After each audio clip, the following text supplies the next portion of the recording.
thing I need all of you to know is this. I am not unmindful of the sacrifices that you have made to be here today. May the grace of God find and locate you wherever you are. It is not ever an easy journey when you are fighting evil. Yes. But some years back, before I started this work, God told me very clearly, and I heard it very clearly. He says, once have I spoken. Once has he spoken, twice have I heard. He says, the truth is enough. It is the only weapon by which you can slay the monster called Nigeria. The truth, nothing else. In my public advocacy, in my fight and my wars against this evil empire that we all live in, I have never lied against anyone. If I don't know, I'll say I don't know. That's true. In the same country where the National Security Advisor is still ensconced in his office, in spite of the fact that somebody who was in detention in his facility not only left detention, got into a private jet, and actually flew out of the country. And then the EFCC found nothing better to do with his time than to be chasing a cross-dresser around, and then he took that cross-dresser to court for mutilating the naira because he sprayed naira, or shame sprayed naira. The victims are busy rejoicing that the person whose sexual proclivities might be different from their own has been caged for spending or abusing naira. The people who are stealing the naira are not abusing the naira. The same thing that almost everybody who has attended an Owambe party in Nigeria has done. That is the reason for sending shame to prison. And the victims are busy rejoicing because of the victimization of another victim. Somebody who calls himself the Minister of Works actually found the grace to stand in the public space to be justifying how they can be spending 3 billion for every kilometer of road. Are they paving it with gold? There is an intercontinental, is it a continental highway being constructed from Cairo to Cape Town that is only marginally more expensive than the road we are building to Calabar.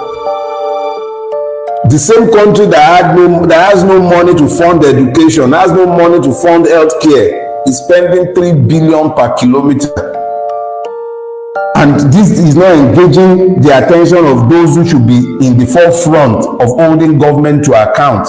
If you're going to the northern part of Nigeria from Lagos, between Lagos and Lokoja, there are 40 custom checkpoints. 40. After Lokoja, all the way to Katsina, not one. Between Lagos, hear me again, between Lagos and Lokoja, 40 custom checkpoints. That is within the border of Nigeria. But once you have crossed Lokoja, not one until you will get to Katsina. And we are all in Nigeria. Let's be clear about something. I have never expected that the beneficiary of a crime would in some way turn around undetected and be the one to offer restitution. When you look at the hard facts, and that is a hard fact, it's verifiable, and I'm sure that there are several people who will be able to say whether I am a liar by the time I am out of your studio this morning. 40 checkpoints, Lagos to Lokoja, Lokoja to Katsina, none. Now tell me, who gains from the destruction of our internal commerce? So it is difficult, very difficult, to begin to wrap one's brains around the inanities that are offered when we begin to point at real issues. That's just one, but it should illustrate a lot for anyone who is willing to look objectively. Nigeria and Nigerians are the problem of Nigeria. The average Nigerian has no problem with his neighbor, but our system is structured in a way, any system that allows what I just described to you cannot be said to be just. In a situation where you enter a government institution and you see the manifest and clear marginalization of vast parts of the same country. What you are seeing is the legitimization of internal colonialism or an apartheid system that we are being asked to legitimize by our silence. Is either you are benefiting from it and you then don't want to talk about it. Why would you want to change what is working for you? But if you are an Igbo man or a Yoruba man or anybody for that matter who has reason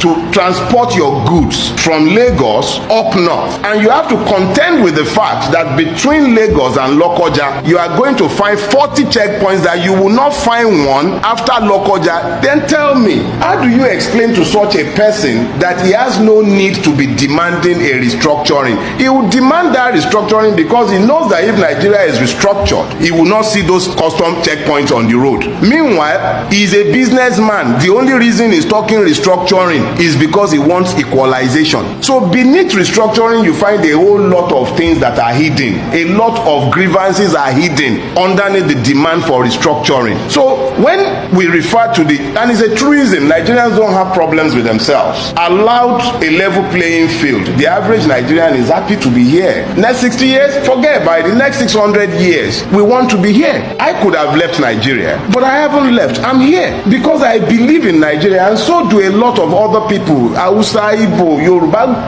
Nobody really cares for these tags. If you are demanding that racism should end, Black Lives Matter, how do you really find the moral standpoint to speak about Black Lives Mattering if Ijaw life does not matter to you, Igbo life does not matter to you, Fulani life does not matter to you, Hausa life does not matter to you? The people being slaughtered in southern Kaduna, they are human beings. The people being killed in Katsina, they are human beings. People losing their lives every day in different parts of Nigeria where the state has failed woefully, they are human beings. They are Nigerians. They are suffering. So when we talk about the fact that Nigerians we are united, yes, we are united. It is the system and our rulers that are dividing us. They profit from those divisions. They profit by it. And when you are demanding restructuring, remember the demand for restructuring is just a cover for several grievances. People are in pain. Interactions with the Nigerian state occasions pain. Fela sang about it. He called it country of pain. Why must our country be a country of pain? Why must all our interactions with the Nigerian state instinctively inflict pain on us?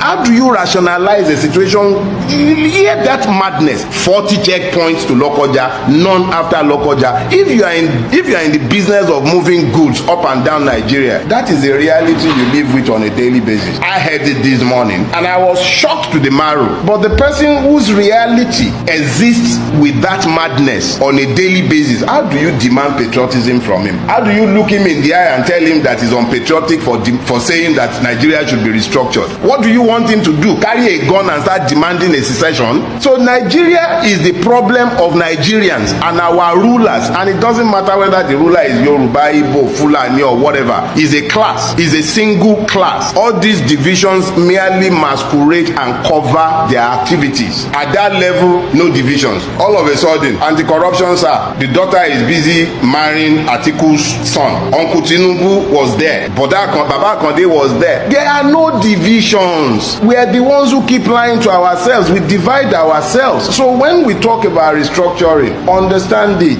is the mask we wear when we don't want to appear to be secessionists. We just want equality. So many times that I'm thankful for the opportunity to perhaps explain it so that the idiots who have continued to assume that I have broken my word would be clear. I said if he won the presidency, I'll leave Nigeria on exile. So let me clear that up. For him to have won, the people would have had to have voted for him. We didn't vote for him. He stole the presidency. Yakubu and INEC sold him the presidency. The presidency is not an expression of the people's will. It is an expression of the debauchery of INEC and the height of our judicial corruption. He did not win the presidency. If I had left, I would have been sanitizing and deodorizing a skunk. If nothing else, I rise and fall by my word.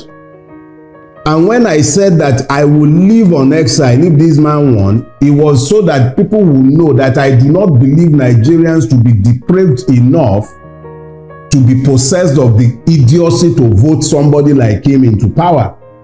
And they did not.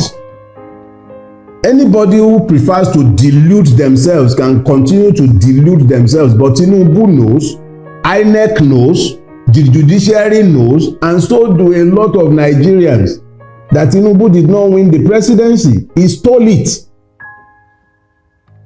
So I'm not leaving because he did not win. It's that simple. That I'm still here is in rebuke of him. It actually cost me a lot more to stay here. It's not just the multiple level of danger that I face on a daily basis by remaining in Nigeria. Because if they will be planning my murder 3 years ago when they were not in power, one of his goons in Lagos State was the one sat at the head of the plot to kill me. They are the ones in power now. Ordinarily, I should run now. But I'm here. I am here because he did not win. He knows it, and every man and his dog in Lagos State knows it. He was beaten resoundingly in Lagos on the 25th of February. He couldn't even make 15% in Lagos. Segun Agbaje, the INEC commissioner in Lagos State, cannot produce the form EC8A for Lagos State up till today. I was the person who was charged by the Obi legal team to collect the election material from INEC. He could not, up until today, INEC in Lagos State cannot give us the form EC8A, which is the polling unit level result. Because they know he lost. He lost woefully. He was thoroughly rejected across the length and breadth of the state that he has held hostage. For 24 years as at that time, he lost. So how much more the other parts of Nigeria? Let them continue fooling themselves. He has snatched it, grabbed it, but he can't run with it. And that's why we are all in the mess that we are in today. So yeah, if he had won, if Nigerians had been foolish enough to have voted for him, I would have left. It wouldn't be because of him. It would be out of protest that I could be stuck with such evil people who would have found the grace to vote for somebody like him. But as I have said, they did not vote for him. They rejected him. He has forced himself on us. And we can't do much about that. But I'm not going to legitimize his stealing by leaving. He didn't win.